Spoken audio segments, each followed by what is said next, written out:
At 22, I thought I knew myself. I was dating a girl, making plans for the future, living the life that was expected of me. One bar fight changed everything, and I ended up in prison, where I met Jake, a stern man 8 years older, the informal leader of the block, whom everyone respected and feared. The last person from whom I expected tenderness. But sometimes love comes from where you least expect it, and makes you realize that all the previous years you were just existing, not living. Many of us discover our true nature late, some in our 30s, some in our 40s, and some in our 50s, and that's okay. My first real love happened in the last place on earth where you could expect it, among the walls and bars of a prison. This is a story about how two people found each other in the darkest place, and how their feelings turned out to be stronger than all obstacles, about love that transcends time and place, but forever changes those it touches. Throughout my life, I have considered myself an ordinary person. At 22, I had a measured, predictable life of a young man from the middle class. I studied at college to be a programmer, rented a small apartment with a roommate, and worked part-time at a small IT company. I had been dating a girl named Caroline for a year and a half, and we had even begun discussing a future together. My parents were proud of me, the first in the family to have a college education, with no problems with the law and no bad habits. I was their hope and pride. Everything changed one February evening at a bar near campus. My friends and I were celebrating a successful semester, drinking beer, playing pool, and having fun like regular students. The mood was great, the plans for the weekend were bright, and life seemed simple and understandable. I even asked Caroline to visit my parents the following week. The trouble began when a group of local men approached our table. There were 4 of them, all older than us, all with that special look that immediately said that they were looking for trouble. The leader of the group, a big guy with tattoos on his neck, started pestering our girls, saying dirty things and grabbing their hands. My friends tried to ignore the situation, asking the girls to leave, but I couldn't just sit by and watch what was happening. When this guy grabbed Caroline's friend's breasts and laughed at her protests, something in me snapped. I stood up and told him to leave the girls alone. He looked at me with surprise, then burst out laughing and said something about a nerd trying to play hero. His friends laughed, joining in. I repeated my request, trying to speak calmly, but my hands were already shaking with anger. This guy was clearly drunk, aggressive, and not going to back down. He pushed me in the chest, and I took a step back. Then he did it again, harder, and this time I almost lost my balance. What happened next was a blur. He swung at me, and I instinctively ducked.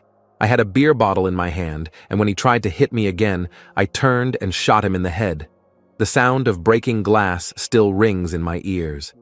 The guy fell over, blood oozing from the wound on his temple. The bar instantly went silent. Everyone was looking at us, at the motionless guy, at me with the broken bottle in my hand. His friends rushed to him, someone called an ambulance, and the police arrived. I stood there stunned, not understanding what had happened. 1 second, one blow, and my life turned upside down. The guy survived, but he suffered a serious head injury, concussion, 13 stitches, a week in the hospital, and I was charged with assault with a weapon. Yes, a beer bottle was considered a weapon. My lawyer tried to argue that I was acting in self-defense, but witnesses gave conflicting testimony. Some said I started the fight, others said the opposite. The trial lasted 2 months. 2 months of hell, waking up every day hoping it was all a nightmare, only to realize that reality was far worse than any dream. Carolyn was initially supportive, attending the hearings, but she gradually began to distance herself.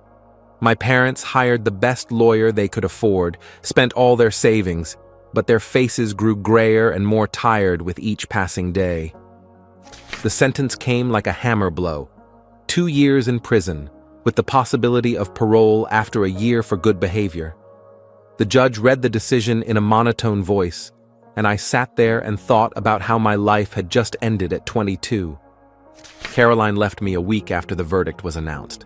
She said she couldn't wait for a criminal, that she had her own life, her own plans.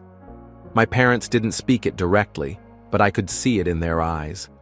My mother cried every time she looked at me, and my father couldn't meet my gaze. I will remember my first day in prison for the rest of my life. Gray walls, the smell of disinfectant mixed with something sour and unpleasant, the clanking of metal doors, the screams and laughter of prisoners. I was led through endless corridors to the reception block, where they took my fingerprints, photographed me, gave me a prison uniform and a number. Number 847391. Now I was not Ethan Collins, but just a number in the system. The cell proved to be a small closet with 2 bunks, a metal toilet, and a tiny window located under the ceiling. My neighbor, a man of about 40 with thinning hair and a nervous tic, only chuckled when they brought me in. He said his name was Ray, that he had been here for 3 months for burglary, and that I should keep my mouth shut and not ask unnecessary questions. For the first week, I hardly left my cell, except for mandatory meals and walks. I ate little, slept poorly, and was constantly startled by every sound. Ray didn't really talk to me, only occasionally giving me advice, such as not looking anyone in the eye for too long and not butting into other people's conversations. The canteen was a real challenge for me. A huge room filled with tables, at which sat dozens of men of all ages and appearances. Loud conversations, laughter, and sometimes shouting. The smell of cheap food and unwashed bodies. I took my portion and sat in the farthest corner, ate quickly and silently, trying not to attract attention. But already on the 3rd day, I felt that I was being watched. At first, it was just a feeling of someone else's gaze. Then I began to notice him. A tall man of about 30, with short dark hair and a scar across his left eyebrow. He sat at a table in the center of the dining room, and other prisoners always hung around him. He was a significant figure here. When our eyes met, he didn't turn away, as a normal person would do. He looked straight at me, studying me, with some strange half-smile on his lips. This unnerved me more than open aggression or threats. I didn't understand what he needed from me, what he wanted. Ray noticed my unease and explained who it was. Jake Harris is serving his 5th year for armed robbery. The informal leader of their block, a man you don't want to mess with, but who can protect you if he wants to. He has connections with both the inmates and the guards. People like that make prison life either miserable or relatively peaceful. Ray warned me that if Jake paid attention to me, it could be a good thing or a terrible thing. It depended on what he saw in me and what he needed from me. In prison, Ray explained, everything depended on personal relationships and unwritten rules that had to be understood intuitively. The days dragged on slowly and monotonously. Wake up at 6 in the morning, breakfast, work in the laundry, lunch, an hour's walk in the yard, dinner, lights out at 10 in the evening. I tried not to stand out, followed all the requirements, and avoided conflicts. I read in the library, which became my refuge. It was quiet there, and most of the prisoners did not go there. But Jake's looks continued. Every day in the cafeteria, sometimes in the hallway while we were walking. He didn't come over, didn't talk to me, just looked. And there was something about those looks that made me feel uneasy. Not a threat, not aggression, more like curiosity, exploration. A week and a half later, the first conversation took place. I was lying on my bunk, trying to read a tattered book by the light of the corridor lamp, when I heard a quiet voice from the next cell. Ray was already asleep, snoring quietly, so the voice was clearly audible.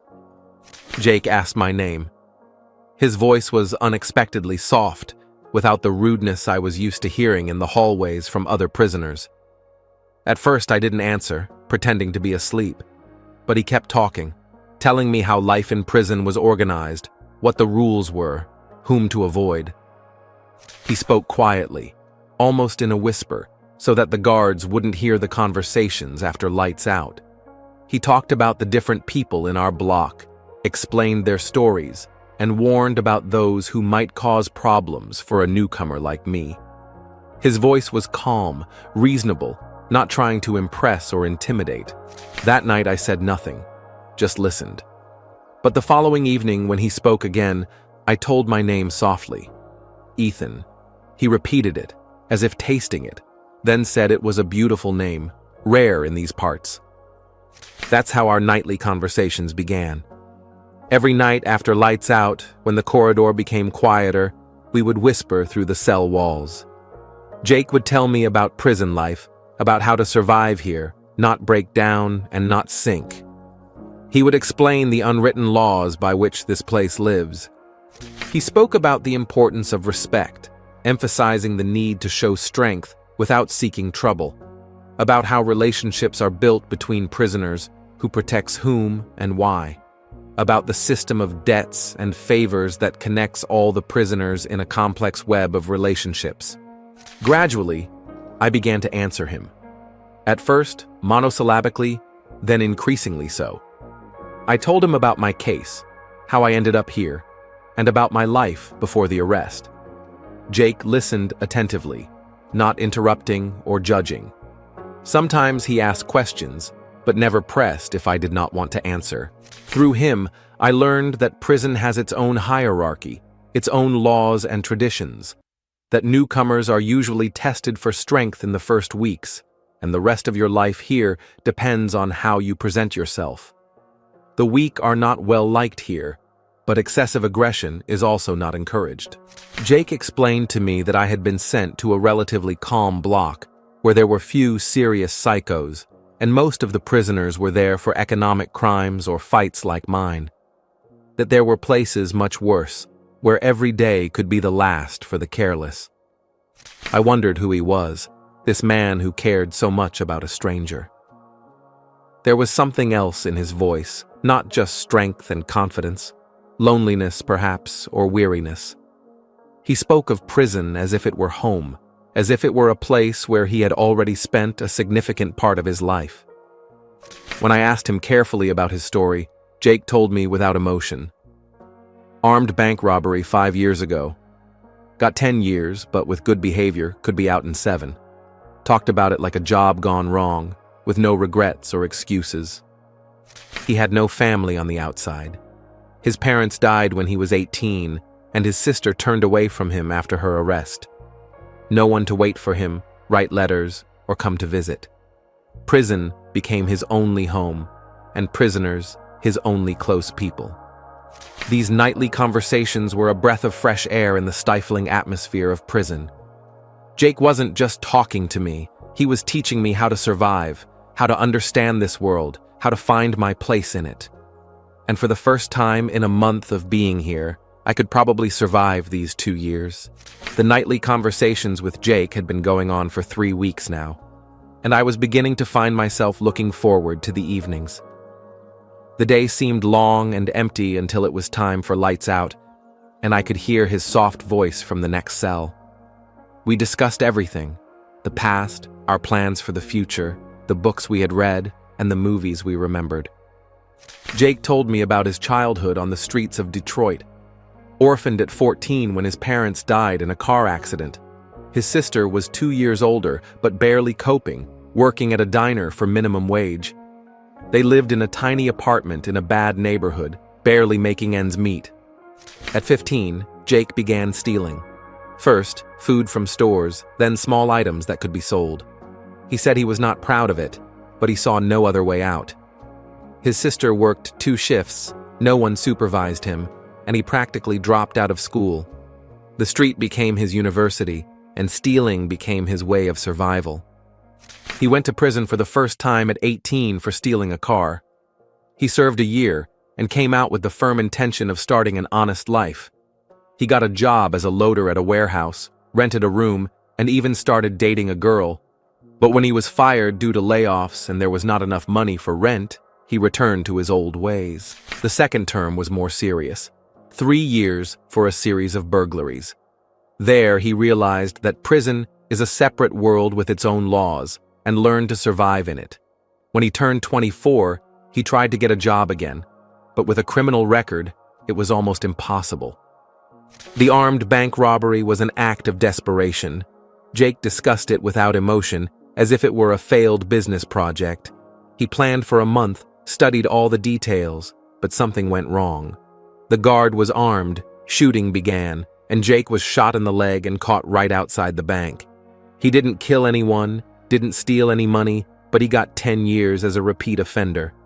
Listening to his stories, I realized that my life before his arrest was a fairy tale compared to what Jake had gone through. I had loving parents, an education, and prospects. He had nothing but the streets and the constant struggle to make a living. And yet, there was no anger or self-pity in his voice, only a calm acceptance of his fate. I started opening up to him as well. I told him about my childhood in the suburbs, about my parents who worked tirelessly to give me a good education. I dreamed of becoming a programmer, creating games or mobile apps. About Carolyn, my first profound love, and the plans we made together. Jake listened attentively, sometimes asking questions about my previous life. He was interested in everything: how college was organized, what subjects I studied, what life was like for an ordinary middle-class family. My world was as alien and incomprehensible to him as his world of streets and crime was to me. When I told him about Caroline leaving, unable to wait for the criminal, Jake's voice became angry for the first time. He said that true love never gives up in the face of the first difficulty, that if she really loved me, she would have found a way to support me. Perhaps I was too young to understand the distinction between being in love and genuine feelings. His words hurt me, but I knew he was right. Carolyn loved the idea of our future, not me. When that idea was destroyed, she had nothing left to love. Jake said that in prison people really get to know each other without masks or pretense, and that relationships are either genuine or they aren't there at all. After a month of our nightly conversations, something happened that I didn't expect. Jake came up to me in the dining hall. He simply picked up his tray and sat down across from me, as if we always did. The other prisoners looked at us with surprise and curiosity. Some exchanged glances and whispered among themselves. I felt awkward under these stares, but Jake seemed entirely at ease. He began to eat and talk to me about the weather, like old friends. He asked how I liked working in the laundry and recommended a book from the library that I might like. Gradually, I relaxed. Jake had a way of talking that made everything seem natural and ordinary. He told amusing stories about other prisoners, explained the intricacies of prison policy, and offered advice on how to better cope with work. The conversation was easy and casual, and I even began to forget where we were. That day, Jake told me for the first time something that changed the way I saw myself in this place. He said that I was not like most of the people here, that most prisoners had either anger and aggression in their eyes or fear and despair. But I had something else, a calm that was not submissiveness, a caution that was not cowardice. He said he had been watching me for a month now and saw how I was adapting to prison life, that I wasn't trying to please anyone or intimidate anyone. I was just existing here, maintaining my dignity. It was a rare quality that he respected. His words struck a chord deep inside me. I had felt weak, helpless, and lost during my month in prison, and he saw in me a strength I hadn't seen in myself. It was like a breath of fresh air for my battered self-esteem. When we finished eating, something strange happened. Jake placed his hand on the table next to mine, and our fingers accidentally touched. But instead of removing his hand, he slowly ran his thumb over my wrist. The touch was light, almost weightless, but it sent shivers down my body. It only lasted for a second, but that second was enough for something to change between us. I quickly pulled my hand back and looked around, checking if anyone had noticed this moment. But everyone seemed to be busy with their own affairs. Jake smiled and continued eating as if nothing had happened. But I saw something new in his eyes, a warmth that hadn't been there before. And I knew that this touch wasn't accidental. He did it on purpose, testing my reaction.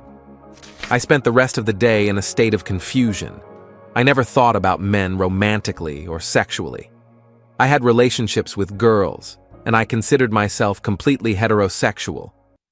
But this touch from Jake caused a reaction in me that I couldn't explain or understand. That night, When our usual conversation began, I was tense and unsure how to act. Jake seemed to sense my state, but he spoke as usual, without mentioning what had happened in the dining room. He discussed his plans for the next day, the book he was reading, and the letter from his lawyer. But I listened to his voice and thought not about his words, but about how he looked that morning in the dining room, about his hands, about his smile, about the way he looked at me. For the first time in my life, I found myself studying a man not as a friend or acquaintance, but in a different way. A week later, we were assigned to clean the toilets together. It was a dirty, unpleasant job that everyone tried to avoid, but I was glad to have some alone time with Jake outside of the cells and the mess hall. Over the weeks of interaction, I had grown accustomed to his presence. He was the only person in the place with whom I felt truly comfortable. We worked in silence for the first half hour, each of us doing our own section of the toilet.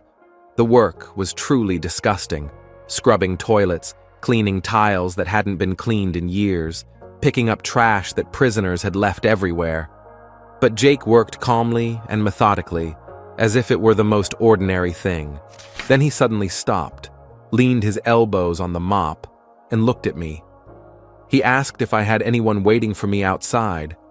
I told him about Carolyn, about how she left when she found out about my sentence, about my parents, who were so disappointed in me that they could barely look at me. Jake nodded, as if he understood, said it was a familiar story. People on the outside didn't understand that prison didn't make a person worse. It just showed who they really were.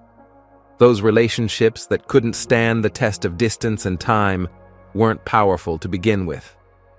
He told me about his sister, who stopped answering his letters after his second arrest. She said she was tired of constantly rescuing him, that she had her own life and family to attend to. Jake didn't blame her. He knew she was right, that he really did bring nothing but trouble into her life. Then he said something that made me reevaluate our relationship in a new light. Here, in prison, people become closer to each other than they could be on the outside. That when everything is taken away from you, your home, your job, your future, all that's left is the relationships between people. And those relationships become very important because there's nothing else. He came closer to me. I was leaning against the wall, holding a cleaning rag in my hands. Jake stood next to me, almost touching, and I felt the warmth of his body. He put his hand on my shoulder and said that he liked me, that he hadn't met anyone like me in a long time, that he wanted to protect me in this cruel place. His words and his closeness stirred a strange mixture of feelings in me. Gratitude for the way he cared about me. Affection for the man who had become close to me over the past weeks. And something else I couldn't name. A physical attraction I'd never felt for a man. When he leaned in and kissed me, I didn't push him away. The kiss was careful, gentle, not at all what I expected from a man of his reputation and appearance. His lips were warm and soft, his movements slow and delicate, as if he were afraid of startling me. I stood there, pressed against the cold wall of a dirty prison toilet, kissing a man for the first time in my life. And it was the strangest, most exciting, most terrifying moment I had ever experienced. My brain was screaming at me that this was wrong, that I was different, that this was just a reaction to stress and loneliness. But my body was reacting differently. My heart was beating so fast I was sure Jake could hear it. Goosebumps ran down my spine and my stomach clenched with excitement. When he deepened the kiss, I responded without realizing what I was doing. We kissed for a few minutes, and I felt like everything I knew about myself was being torn apart and rebuilt. I wasn't who I thought I was. Or maybe I was who I'd always been, but I'd just never given myself the chance to find out. When we pulled away, Jake looked me in the eye and said that we had to be very careful now. That in prison, relationships like that could cost lives if the wrong people were to find out. That there were prisoners who would kill for much less than what had happened between us. However, he also stated that he didn't regret his actions, that he had felt attracted to me from day one, but wasn't sure if I would reciprocate. that we could try to be together if that's what I wanted, but we had to be extremely careful. I looked into his eyes, dark, serious, full of a tenderness that belied his rough exterior, and I knew I wanted to try. I didn't know what it meant. I didn't know what I was feeling, but I knew I didn't want to lose what had come between us in this strange place. After that kiss in the toilet, everything changed between us. We didn't talk about it openly, but we both knew we'd crossed some line from which there was no turning back. I spent my days in a state of constant internal conflict. Part of me was scared of new feelings. In contrast, the other part of me looked forward to every opportunity to be alone with Jake. He taught me the language of prison, not just words, but also gestures, looks, and ways to convey information without speaking. We developed a system of signals for communication in the canteen and on walks. A light touch to the nose meant, "Meet me later." A scratch of the back of the head meant, "Be careful, we're being watched." A particular way of holding a book in the library announced the time and place of a secret meeting. Jake managed to negotiate with the guards to do extra work for the two of us. Sometimes it was cleaning the pantry. Sometimes it was sorting the laundry in the laundry room after hours when no one was there. I didn't ask him how he did it, but I knew that prison was all about personal relationships and mutual favors. Our first real moments of intimacy came in those stolen half hours alone. In a dusty closet, between racks of cleaning supplies, we could hug and kiss without fear of being seen. Jake was surprisingly gentle for a man of his size and reputation. His hands, which could break a man's neck, stroked my back with such care as if I were made of fragile glass. I was learning to understand my body and my desires anew. What was happening between us was nothing like my relationship with Caroline. With her, everything was predictable, following a specific script I had seen or read somewhere. With Jake, every touch was a revelation, every kiss a new lesson in who I really was. He told me about his experiences with men in prison. It wasn't his first relationship of this kind. Still, he emphasized that all the previous ones were more about physical needs and mutual protection than about real feelings. With me, he said, it's different. I don't just satisfy his need for closeness. I make him feel like a person, not just an animal surviving in a cage. Jake taught me how to read people. He explained how to tell from their posture and facial expression what mood a particular prisoner was in, whether they were worth avoiding today, or whether you could approach them with a request. He showed me how to distinguish between the guards, identifying which ones would understand the situation and which were looking for any excuse to punish. He told the story of every person on our block. There's Tommy, in jail for drug dealing. He has a teenage daughter he hasn't seen in 3 years and gets violent every time he talks to his ex-wife on the phone. There's old Frank, who killed his neighbor in a drunken brawl. He feeds stray cats through his cell window and cries at night when he thinks no one is listening. This knowledge helped me feel more confident.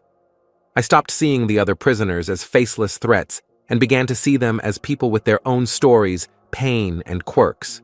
Some of them even started saying hello to me, knowing that I was under Jake's protection. Slowly, I realized that I was falling in love with him for real. It was scary and wonderful at the same time. I never thought I was capable of such deep feelings for a man, but every day he proved me wrong. I missed him in the hours when we couldn't see each other. I thought about him when I fell asleep and woke up.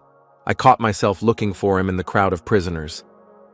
Jake was changing too. The other inmates began to notice that he had become softer, less confrontational. Before, he would fly into a rage over any little thing that seemed disrespectful to him. Now, he smiled more often, joked more, and showed patience even with the most annoying of his cellmates. One night, as we were cleaning out the laundry, he told me that I had changed his outlook on life, that before he met me, he had simply existed, day after day, thinking of nothing but survival. I had shown him that even in this place, there was something bright and real to be found. His words touched me deeply.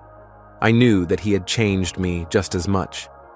Before prison, I had lived in a rut, school, work, relationships that came naturally. I didn't know who I really was, what I really wanted, what I was capable of.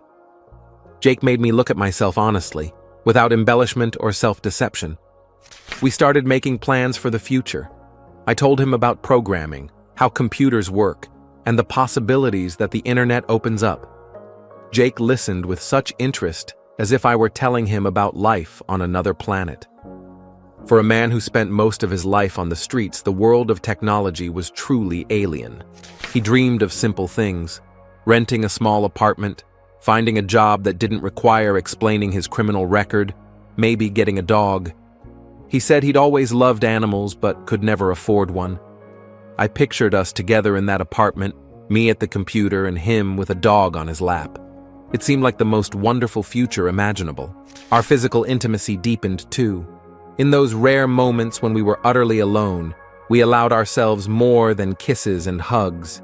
Jake was a patient and gentle teacher, showing me how to please a man, how to receive that pleasure myself.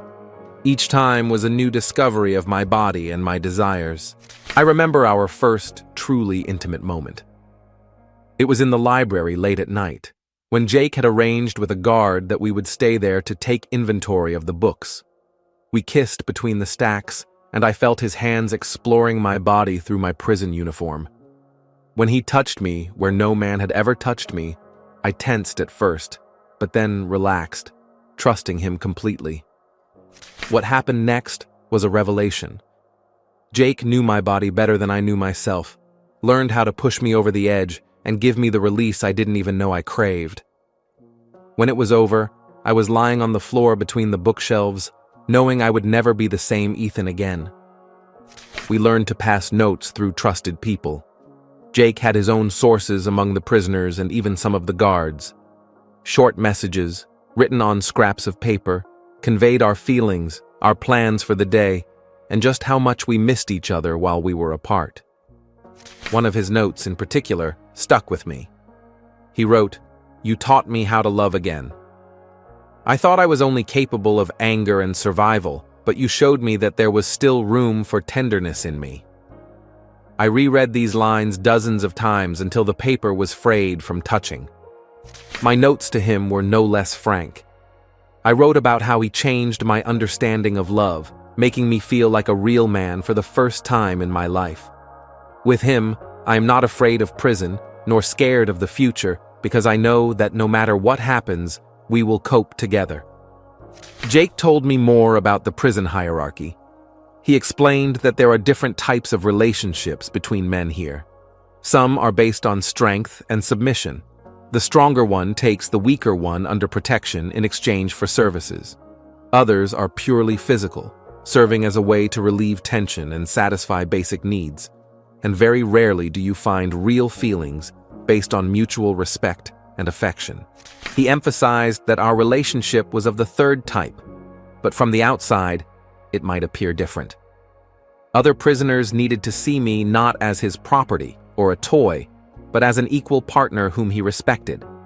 This required me to behave in a certain way, not to appear too soft or dependent, to show character in the right situations. One such moment was a conflict with a prisoner nicknamed Grizzly.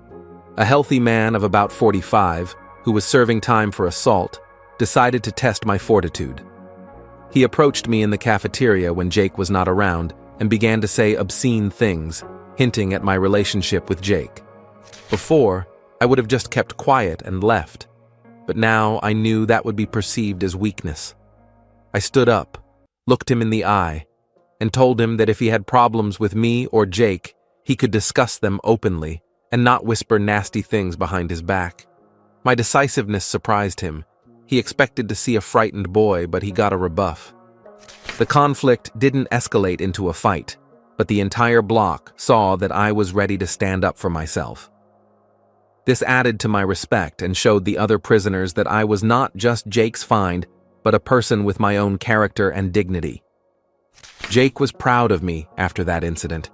He said I did the right thing, that I was starting to understand the rules of this place, that he wouldn't always be there to protect me, so I needed to learn to defend myself. Gradually, I became stronger and more confident. Working in the laundry strengthened my muscles, and communicating with different people taught me to read characters and moods. I was no longer the scared boy who came here 3 months ago. Prison had toughened me, but Jake's love did not allow me to become bitter. We spent every free minute together. We sat next to each other in the library, pretending to read. Still, in reality, we were just enjoying each other's company. We worked as a team whenever possible. We walked around the prison yard, discussing books, movies, and dreams for the future. I learned that Jake had a talent for drawing. He would make portraits of other prisoners in pencil on scraps of paper, and these drawings were amazingly accurate and expressive. When I asked him to draw me, he refused for a long time, saying that he could not convey what he saw when he looked at me. But in the end, I agreed. The portrait turned out amazing. He depicted me not as I saw myself, but as he saw me. In the drawing, I looked strong and confident, with an inner light in my eyes.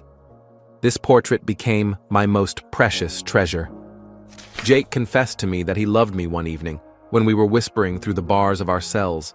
He said it simply, without pathos, as a statement of fact. "I love you, Ethan.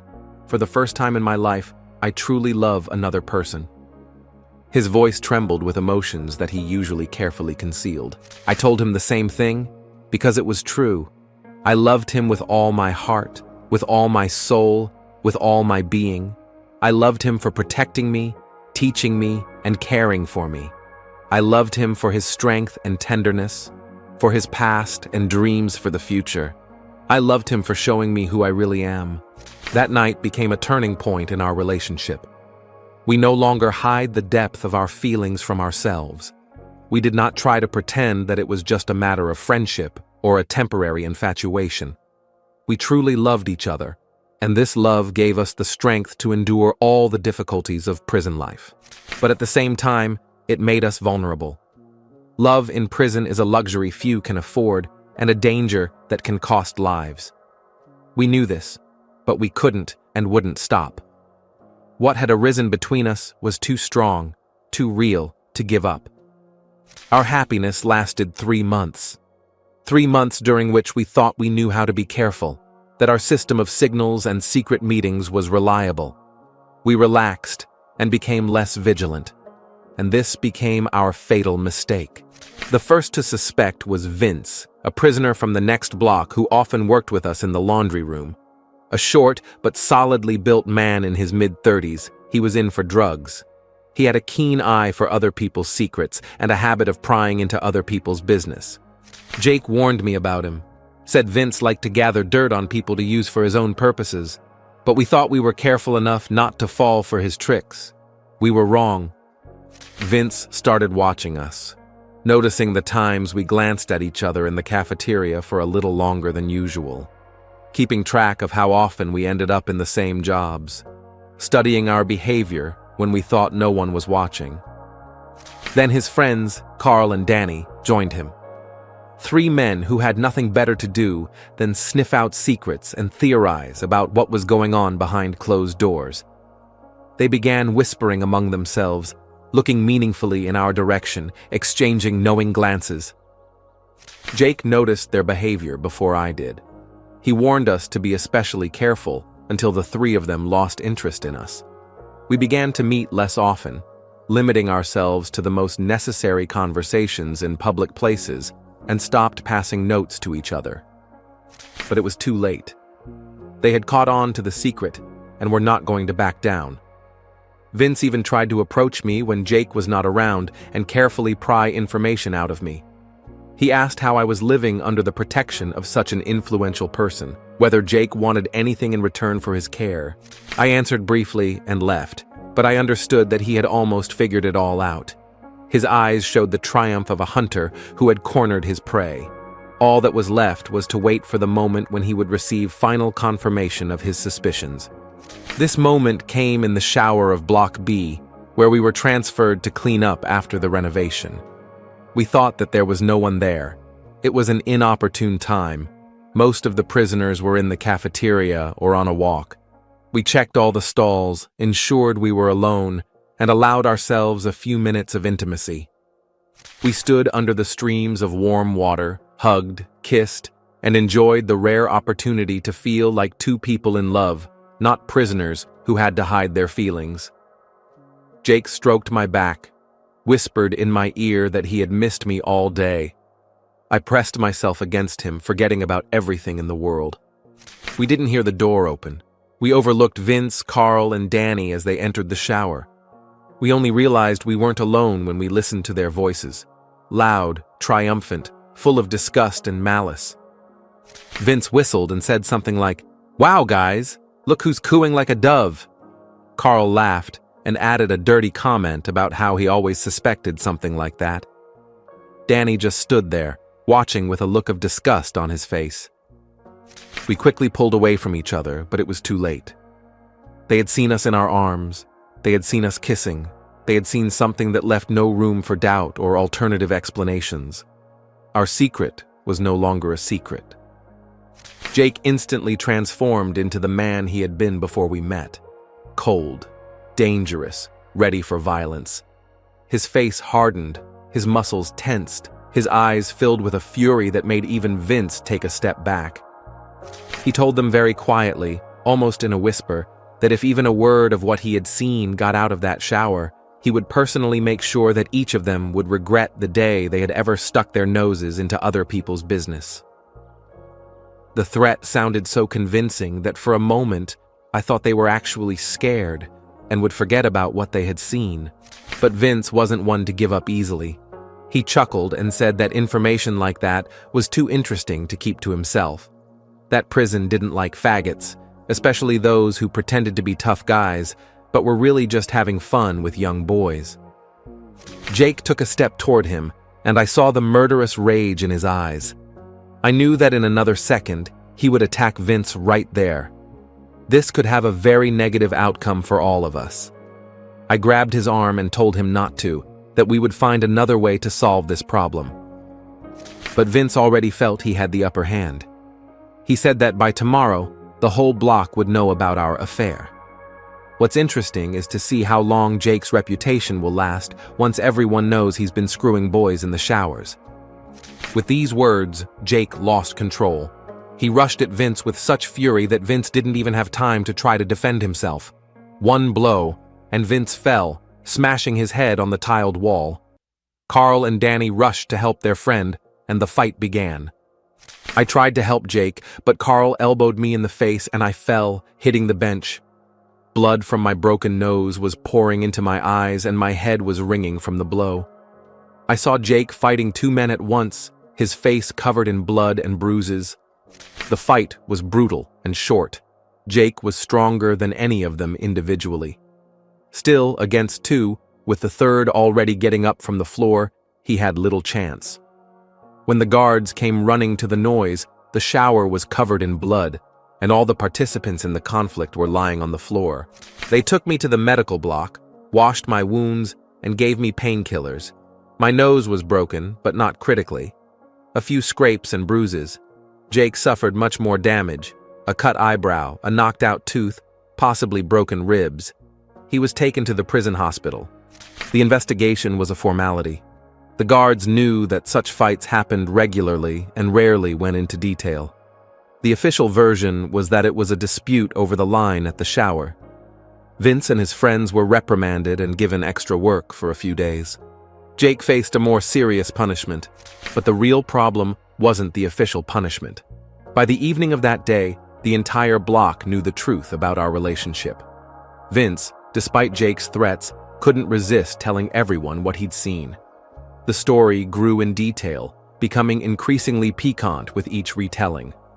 The next day, in the canteen, everyone was staring at us. Some with disgust, some with curiosity, some with poorly concealed rage. I sat alone in my usual corner, trying to eat, but the food wouldn't go down my throat. Every look, every whisper, every laugh was like a blow. Jake was placed in solitary confinement for an indefinite period.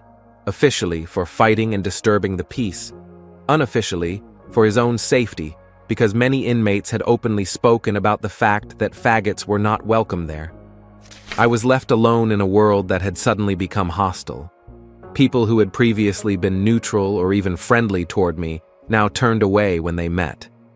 Some openly expressed contempt, calling me a faggot and a whore.